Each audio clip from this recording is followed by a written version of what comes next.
Olá, queridos, estamos começando mais um Fundamentados. O tema de hoje é Vencendo o Senso de Inadequação. Quando nós vemos a história de Jesus chamando os seus discípulos, o nosso coração se alegra em poder também fazer parte desse discipulado.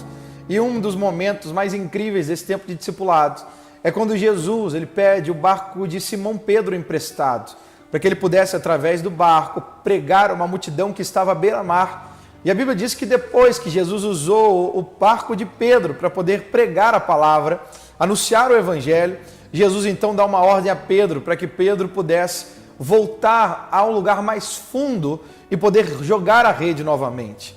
Por que eu digo novamente? Porque a resposta de Pedro diz: Senhor, nós tentamos pescar a noite inteira, mas não tivemos sucesso. Mas ele também responde dizendo: sobre a tua palavra eu lançarei as redes. E assim foi, ele foi para mais fundo. E ele lançou as redes. A Bíblia diz que aconteceu uma pesca maravilhosa, porque eles foram puxar as redes e as redes estavam cheias de peixe, ao ponto que nem o barco de Pedro pôde suportar todos os peixes e teve que chamar outro barco para poder suportar essa grande pesca. Mas olha que interessante, enquanto Pedro estava vendo que Jesus usou o seu barco, não só o seu barco, mas usou a sua obediência para operar esse grande milagre, a resposta de Pedro, talvez embasbacado com todo aquele milagre diante dele, ele responde em Lucas capítulo 5, versículo 7, dizendo assim: vendo isto, Simão Pedro prostrou-se aos pés de Jesus, dizendo: Senhor, retira-te de mim, porque sou pecador. Qual era o senso de inadequação que estava agora no coração de Pedro?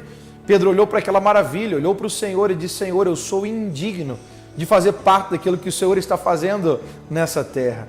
Talvez essa seja a sua barreira, talvez seja a minha barreira.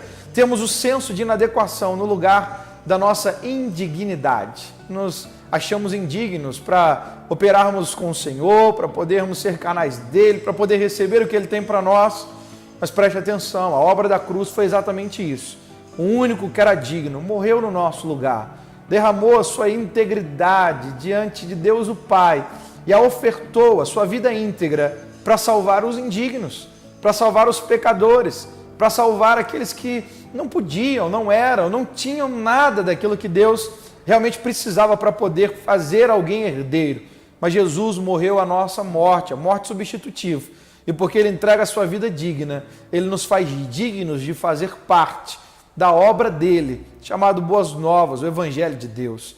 Se nós nos achamos indignos, a resposta do Senhor para nós está aqui em 1 Coríntios, capítulo 1, versículo 27 a 29, diz: pelo contrário, Deus escolheu as coisas loucas do mundo para evangelizar as sábias, escolheu as coisas fracas do mundo para envergonhar as fortes.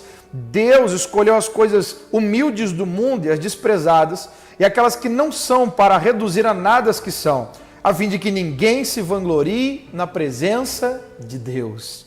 Uau! Deus está dizendo que Ele é o autor, Ele é o habilitador, Ele é aquele que nos chama e aquele que nos justifica.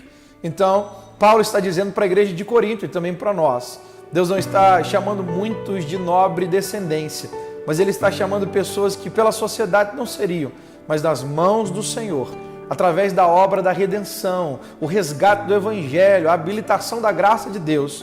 Deus chama improváveis como eu e você, que estávamos nos achando indignos de fazer parte da obra do Senhor, mas agora justificados pela obra da cruz, nós somos habilitados para receber dele e para sermos canais dele em tempos em que nós vivemos.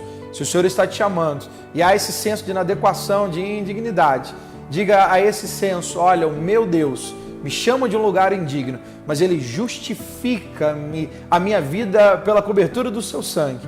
E agora, porque Ele me chamou e me justificou, então eu estou habilitado para não só ter a resposta, mas ser a resposta de Deus em meio à sociedade que nós vivemos. Se o Senhor está te chamando, não olhe para a sua indignidade, olhe para aquilo que o Senhor fez por você e seja você um consolador de tantos, porque com o consolo que nós fomos consolados, nós consolamos também. E se Ele nos resgatou, então Ele pode resgatar muitos outros através da minha vida e da sua vida. É assim que Deus está nos chamando para viver.